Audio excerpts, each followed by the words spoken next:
உலக புகழ்பெற்ற மதுரை அவனியாபுரம் ஜல்லிக்கட்டு போட்டி இன்னும் சில நிமிடங்களில் தொடங்க இருக்கிறது. இது தொடர்பாக களத்திலிருந்து தகவல்களை வழங்குவதற்காக செய்தியாளர்கள் இணைந்திருக்கிறார்கள். மணிகண்ட பிரபு இணைந்திருக்கிறார். அவரிடம் பேசலாம். மணிகண்ட பிரபு, அவனியாபுரம் ஜல்லிக்கட்டு மீது மிகுந்த எதிர்பார்ப்பு இருக்கு. அதை பார்வையிடுவதற்காக நிறைய ரசிகர்களும் கூடியிருப்பாங்க. இறுதிக்கட்ட ஏற்பாடுகள்லாம் எப்படி செய்யப்பட்டிருக்கு? என்ன விவரம் மணிகண்ட பிரபு?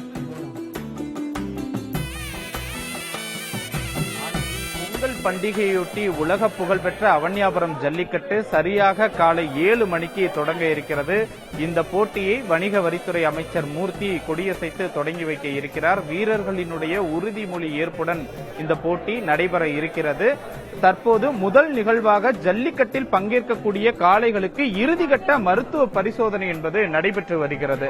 அவனியாபுரம் ஜல்லிக்கட்டு போட்டியை பொறுத்தமட்டில் 3090 காளைகளும் 1735 மாடுபிடி வீரர்களும் ஆன்லைன் முறையில் பதிவு செய்திருக்கிறார்கள். இந்த பதிவில் கிட்டத்தட்ட 1000 காளைகளும் 600 மாடுபிடி வீரர்களும் இன்றைய அவனியாபுரம் ஜல்லிக்கட்டு போட்டியில் பங்கேற்க இருக்கிறார்கள். அதற்காக நேற்றைய தினமே ஆன்லைன் மூலமாக அவர்கள் டோக்கன்களை பதிவிறக்கம் செய்தார்கள். டோக்கன்களை பெற்ற காளை உரிமையாளர்களுக்கும் மாடுபிடி வீரர்களுக்கும் மருத்துவ பரிசோதனை என்பது தற்போது நடைபெற்று வருகிறது.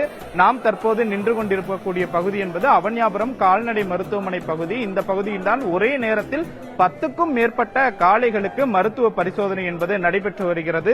இந்த இறுதிக்கட்ட பரிசோதனை பொறுத்தமட்டில் காளைகளுடைய கொம்பு, அதே போல அந்த காளைக்கு 3 வயதிற்கு மேல் நிரம்பி இருக்கிறதா, காளைகளுக்கு போதை வசதி எதுவும் கொடுக்கப்பட்டிருக்கிறதா, காளை என்ன வகையான காளை, அது நாட்டின காளையா, இப்படி உள்ளிட்ட பல்வேறு சோதனைகளை அரசு மருத்துவர்கள் சோதனை செய்து வருகிறார்கள். குறிப்பாக இந்த பணிகளில் 50 கால்நடை மருத்துவர்கள் 30 குழுக்களாக பிரிந்து காளைகளுக்கான பரிசோதனையை மேற்கொண்டு வருகிறார்கள்.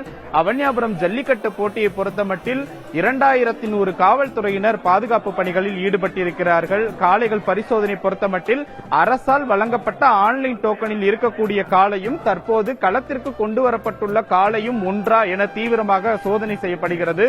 ஒரு காளை 3 நிமிடத்திற்குள்ள சோதனை செய்யப்பட்ட அடுத்தடுத்த காளைகள் வரிசையாக அவிழ்க்கப்பட இருக்கிறது. இந்த போட்டியை பொறுத்தமட்டில் அவனியாபுரம் ஜல்லிக்கட்டு போட்டியை பொறுத்தமட்டில் முழுமையாக மதுரை மாநகராட்சியும் மதுரை மாவட்ட நிர்வாகமும் இந்த போட்டியை நடத்துகிறார்கள். என்ன விதமான சோதனை நடத்துகிறார்கள், இதை எவ்வாறு செய்கிறார் என்பது மருத்துவரிடம் கேட்கலாம். சார் வணக்கம். இந்த காளை பரிசோதனை என்ன முறையில இந்த இறுதிக்கட்ட பரிசோதனை செய்றீங்க? சார் முதல்ல உடல்நிலை சீரா இருக்கா, வெப்பம் எல்லாமே நார்மலா இருக்காங்கிறத செக் பண்றோம் சார். ஃபாலோடு போய் ஹைட்டு கரெக்டான உயரம் இருக்கான்னு 120 சென்டிமீட்டருக்கு மேலே இருந்தால் தான் நாங்கள் அலோவ் பண்ணுறோம் ஃபர்ஸ்ட். அதுக்கடுத்து வயது டிட்டர்மினேஷன் பை பட்களை வச்சு தான் நம்ம இது பண்ணுறோம். ஒரு 2 பல் 4 பல் மேலே இருந்தால் தான் நம்ம அலோவ் பண்ணுறோம். ஓகேங்களா? இப்போ அந்த போதை வஸ்துக்கள் பயன்படுத்திய காளைகளுக்கு அனுமதி மறுப்பெல்லாம் சொல்லியிருந்தீங்க, அதை எப்படி சார் செக் பண்றீங்க? அதுக்கு வேதிப்பொருட்கள் சோதனைன்னு தனியாகவே நாங்கள் பண்ணுறோம். அதை பண்ணும்போது அதோட கலர் சேஞ்சஸ் நாங்கள் முன்னாடி ஐடென்டிஃபை பண்ணிடுவோம். அதை பேஸ் பண்ணி தான் நம்ம காளைகளே அலோவ் பண்ணுறோம். அது கம்பல்சரி மேண்டேட்டரி டெஸ்ட் தான் பண்ணுறோம். நீங்களே கேட்டிருக்கலாம் ஆனந்தி, அவனியாபுரம் ஜல்லிக்கட்டு போட்டிக்கு 1000 காளைகளை சரியாக மாலை 4:30 மணி அளவுக்குள் 1000 காளைகளை அவிழ்ப்பதற்காக தீவிரமான ஏற்பாடுகளை மதுரை மாவட்ட நிர்வாகமும் மாநகராட்சியும் மேற்கொண்டிருக்கிறது. இந்த போட்டியை பொறுத்தமட்டில் சிறந்த வீரருக்கு கார் பரிசும், அதே போல சிறந்த காளைக்கு டிராக்டர் பரிசும் உள்ளிட்ட பல்வேறு பரிசுகள் கொடுக்கப்பட இருக்கிறது. அவனியாபுரம் ஜல்லிக்கட்டு மேடைக்கு இந்த ஆண்டு புதியதாக ஸ்கோர் போர்டு வைக்கப்பட இருக்கிறது. அதில் சிறந்த காளைகள் பெயர்கள் ஒளிபரப்பு செய்யப்பட இருக்கிறது. அதே போல சிறந்த வீரர் எத்தனை காளைகளை அடக்கினார் என்ற அளவில் அங்கே தகவல்கள் வெளியிடப்பட இருக்கிறது.